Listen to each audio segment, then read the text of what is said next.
السلام عليكم ورحمة الله. الله يعطيكم العافية جميعا. اليوم الخميس في ليلة الجمعة، حاب اخذ حسنات أميكم مع بعض. حاب أذكركم وأحكي لكم إن الله وملائكته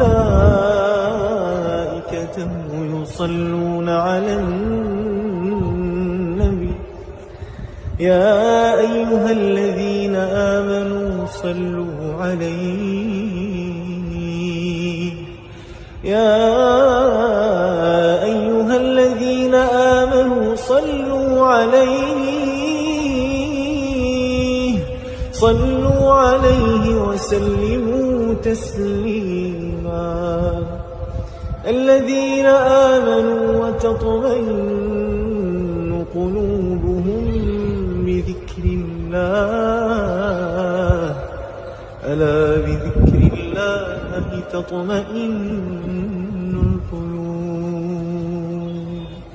اللهم صل على سيدنا محمد. لا إله إلا الله.